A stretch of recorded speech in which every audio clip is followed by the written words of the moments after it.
என் நெஞ்சில் குடியிருக்கும் என்னுடைய தோழர்களுக்கும் தோழிகளுக்கும் என்னுடைய வணக்கம். வணக்கம் வணக்கம்.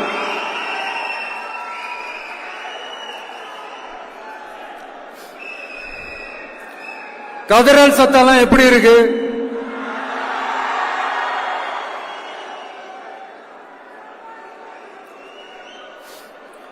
தமிழுக்கு அமுதென்று பேர், அந்த தமிழ் இன்ப தமிழங்கள் உயிருக்கு நேர்.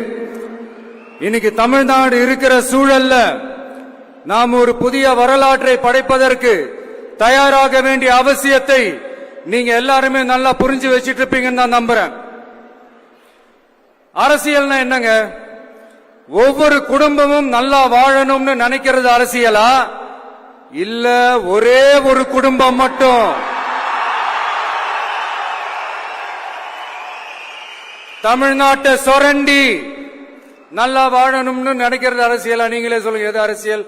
எல்லாருக்கும் நல்லது நடக்கிறது தானே அரசியல். அதுதான் நம்ம அரசியலும். காட்சிக்கு திராவிடம், ஆட்சிக்கு திராவிட மாடல்னு தினம் தினம் மக்கள் பிரச்சனைகளை மடைமாற்றி மக்கள் விரோத ஆட்சியை மன்னர் ஆட்சி போன்று நடத்துற இவங்க, நமக்கு எதிராக இவங்க பண்ற செயல்கள் ஒன்னா ரெண்டாங்க. மாநாட்டில் ஆரம்பிச்சதுங்க. மாநாட்டில் ஆரம்பிச்சு அதுக்கப்புறமா நான் கலந்துகிட்ட அந்த புத்தக வெளியீட்டு விழா, நான் பறந்து போன அன்னைக்கு நம்மளுடைய 2ஆம் ஆண்டு துவக்க விழா அன்னைக்கெல்லாம் சிட்டிக்குள்ள எந்த ஹாலும் எந்த கல்யாண மண்டபம் கொடுத்துடக்கூடாதுன்னு அங்க போய் மகாபலிபுரத்துல போய் அந்த பங்கனை பண்றோம். ஏன் இன்னைக்கு பொதுக்குழு வரைக்கும் எங்கெல்லாம் எப்படியெல்லாம் தடைகள்?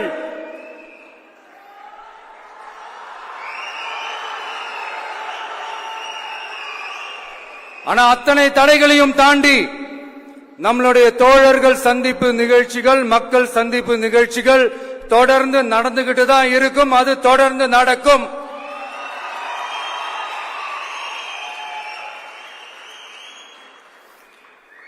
நம்மளுடைய தோழர்கள் அர்ஜுன் பிரதர், நிர்மல் குமார் பிரதர், நம்ம ரமேஷ் பிரதர், இவங்கெல்லாம் போட்டு அடி அடி நடிக்கிறாங்க. நாமளும் அதே மாதிரி அடிக்கணுமான்னு மனசுக்குள்ள ஒரு யோசனையா தான் இருக்கு.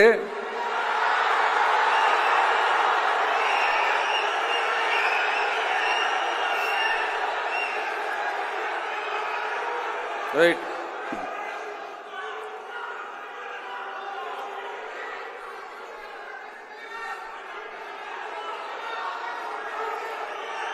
ஓகே, ரைட், புரிஞ்சிச்சு.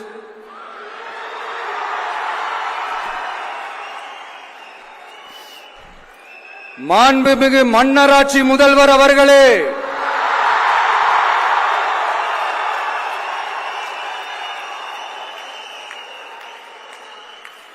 மாண்புமிகு திரு முத்துவேல் கருணாநிதி ஸ்டாலின் அவர்களே,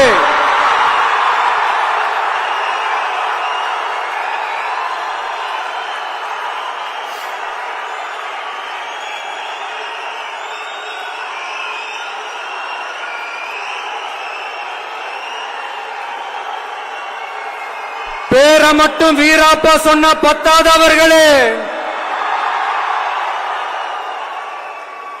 செயல்லையும் ஆட்சியிலையும் அதை காட்டணும் அவர்களே.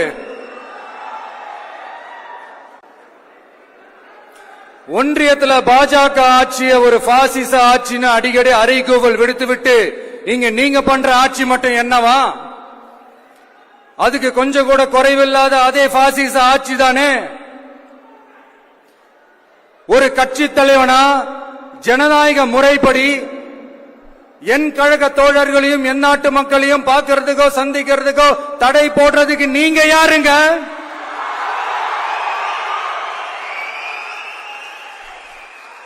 தடையை மீறிய மக்களை பார்க்கணும்னு முடிவு பண்ணிட்டா போயே தீருவேன். சட்டத்தை மதிக்கணும்ன்ற ஒரே காரணத்துக்காக தான் அமைதியா இருக்கிறேன். நேத்து வந்தவெல்லாம் முதலமைச்சர் ஆகணும்னு கனவு காண்றான்னு சொல்றீங்க. அது நடக்கவே நடக்காதுன்னு சொல்றீங்க.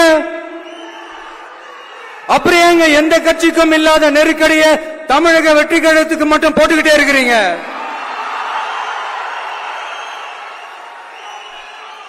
அணை போட்டு ஆத்த வேண்டும்னா தடுக்கலாம், காத்த தடுக்க முடியாது. அதையும் மீறி தடுக்கணும்னு நினைச்சீங்கன்னா சாதாரணமா இருக்கிற காத்து சூறாவளியா மாறும், ஏன் சக்தி மிக்க புயலா கூட மாறும். எனது அருமை தமிழக வெற்றி கழக தோழர்களே, நான் மாநாட்டில் ஒரு விஷயத்தை ரொம்ப வலியுறுத்தி சொன்னேன். அதே தான் இங்க நான் திரும்பவும் ரிப்பீட் பண்றேன். இந்த மண் பிளவுவாத சக்திகளுக்கு எதிரான மண், சகோதரத்துவ மண், சமய நல்லிணக்கத்தை பேணும் சமூக நீதிக்கான மண். இதை நம்ம பாதுகாத்தே தீரணும். உங்க எல்லாரையும் வேண்டி வேண்டி கேட்டுக்கிறேன். தமிழ்நாட்டிலிருந்து பல பகுதிகளிலிருந்து வர செய்திகள்லாம் கேட்கும் போது மன உளைச்சலையும் மன வேதனையும் தரதாகவே இருக்கு. சட்டம் ஒழுங்குன்னு ஒண்ணு இருக்கிறதாவே தெரியல. அதுக்கெல்லாம் இந்த கரப்ஷன் கபடதாரிகள் கவர்மெண்ட் தான் காரணம். இந்த நிலைமை மாறணும். அதுக்கு இருக்கிற ஒரே வழி, இங்க உண்மையான மக்களாட்சி மலரணும். அது வரணும்னா இவங்களை மாத்தணும்.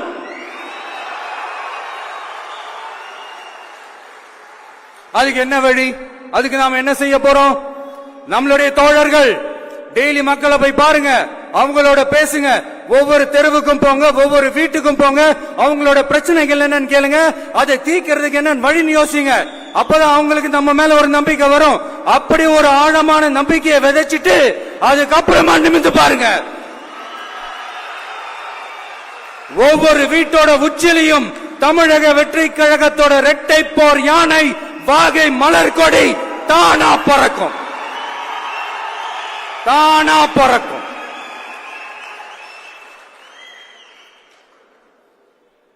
மாண்புமிகு மன்னராட்சி முதல்வர் அவர்களே, உங்க ஆட்சியை பத்தி கேள்வி கேட்டா மட்டும் ஏன் சார் உங்களுக்கு இவ்வளவு கோபம் வருது? நீங்க ஒழுங்கா ஆட்சி நடத்திருந்தீங்கன்னா பெண்கள் பாதுகாப்பு ஒழுங்கா இருந்திருக்கும், சட்டம் ஒழுங்கு சரியா இருந்திருக்கும். பச்சை பிள்ளைங்க, படிக்கிற பிள்ளைங்க, சின்ன பொண்ணுங்க, வீட்டுல இருக்கிற பொண்ணுங்க, வேலைக்கு போற பொண்ணுங்கன்னு இவங்க எல்லாருக்கும் நடக்கிற கொடுமைகளை சொல்ல முடியல சார்.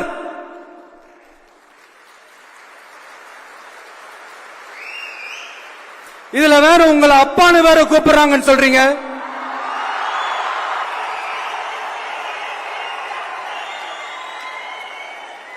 என்னமோ உங்க பேரெல்லாம் சொல்றதுக்கு எங்களுக்கு ஏதோ ஒரு பெரிய பயம் மாறியும்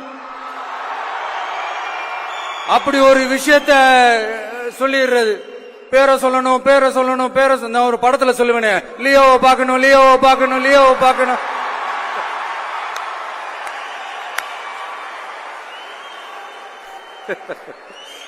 இல்ல இல்ல, சத்தியமா அப்படிதாங்க இருக்கு.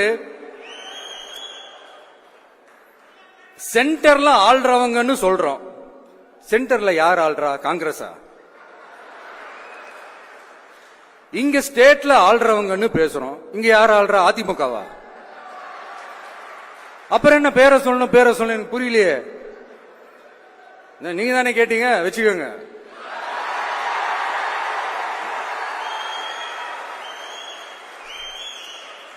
ஓட்டுக்காக காங்கிரஸ் கூட தேர்தல் கூட்டணி, கொள்ளையடிக்கிறதுக்காக உங்களோட, அதாவது பாஜகவோட மறைமுக அரசியல் கூட்டணி,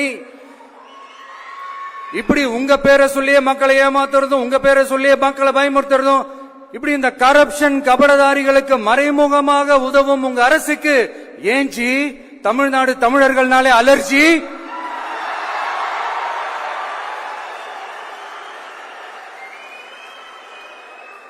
தமிழ்நாட்டிலிருந்து வர ஜிஎஸ்டியே கரெக்டா வாங்கிக்கிறீங்க, ஆனா தமிழ்நாட்டுக்கு பட்ஜெட்ல நிதி ஒதுக்க மாட்டேங்கிறீங்க.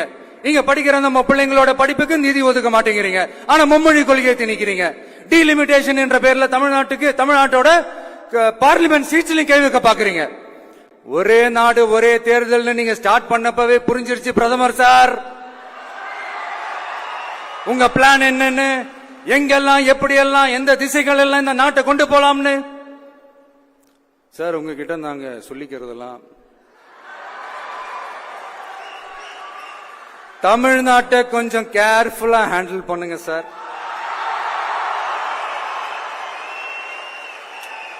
ஏன்னா தமிழ்நாடு பல பேருக்கு தண்ணி காட்டின ஸ்டேட் சார், பல பேருக்கு தண்ணி காட்டின ஸ்டேட் சார். பார்த்து செய்யுங்க சார், மறந்துடாதீங்க சார்.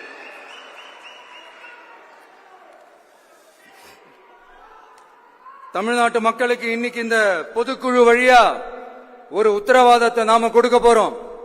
நம்ம ஆட்சி, அதாவது உங்க ஆட்சி, உண்மையான மக்களாட்சி. தமிழக வெற்றி கழகம் தலைமையிலான அறுதி பெரும்பான்மை பெற்ற ஆட்சி, அதே சமயத்தில் அதிகார பகிர்வுடன் கூடிய ஆட்சி. அப்படி இந்த ஆட்சி அமைஞ்சதும் பெண்கள் பாதுகாப்பை 100% உறுதி செய்வோம்.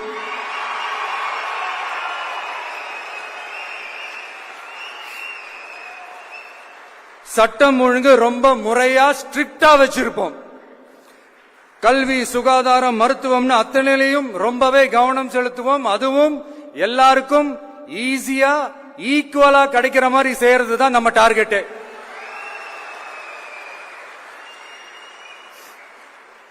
அரசு ஊழியர்கள், ஆசிரியர்கள், போக்குவரத்து தொழிலாளர்கள், மின்சார வாரிய ஊழியர்கள்னு தொழிலாளர்கள் பக்கமும் நாம கண்டிப்பா துணையா நிற்போம். ஏன்னா நாம எப்பவுமே உழைக்கிறவங்க பக்கம்தான்.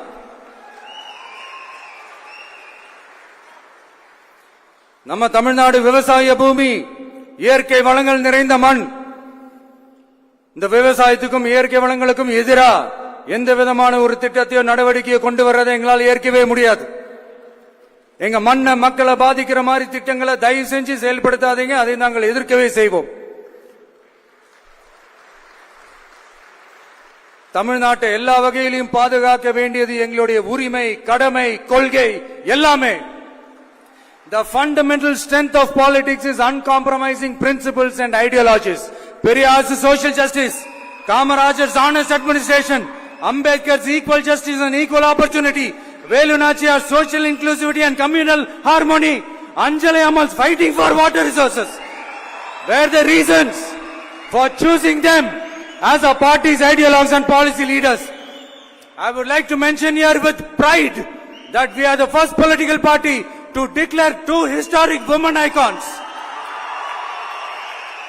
who are India's freedom fighters from Tamil Nadu as our party's ideologues and policy leaders.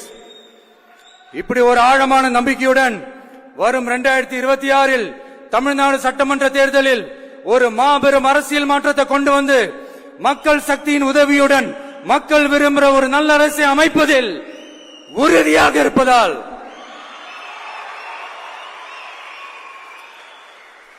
அதை தடுக்கிறதுக்குன்னு சில பேர் பகல் கனவு காண்பார்கள் இல்லையா? அவங்க எல்லாருக்குமே சொல்லிக்கிறது ஒண்ணுதான், காற்று, மழை, வெயில், இயற்கையை யாரால் கட்டுப்படுத்த முடியும்? யாரால் தடுக்க முடியும்? இவை எல்லாம் கடவுளால் உருவாக்கப்பட்டவை. அப்படிதான் எம் மக்களுக்கான அரசியலையும் யாராலும் தடுக்க முடியாது. அரசியல் சூறாவளியையும் தேர்தல் சுனாமியையும் தடுப்பார் எவர். அப்படிதான் எம் மக்களுக்கான அரசியலையும் அந்த வெற்றியையும் யாராலும் தடுக்க முடியாது. அப்படி தடுக்கணும்னு நினைக்கிறவங்களோட கனவு ஒரு நாளும் மெய்ப்படாது. Before concluding my speech, few words from William Blake. Men may come, men may go, but I go on forever.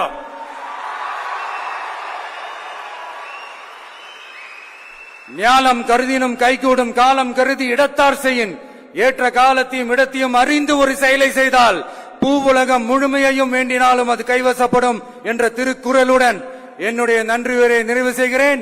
பார்த்துக்கிட்டே இருங்க. அடுத்த வருஷம் இதுவரைக்கும் தமிழ்நாடு சந்திக்காத ஒரு வித்தியாசமான ஒரு தேர்தலை சந்திக்கும்.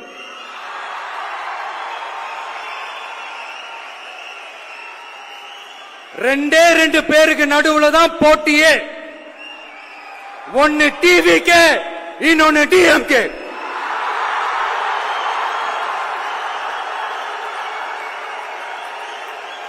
கான்பிடண்டா இருங்க, நல்லதே நடக்கும், வெற்றி நிச்சயம்.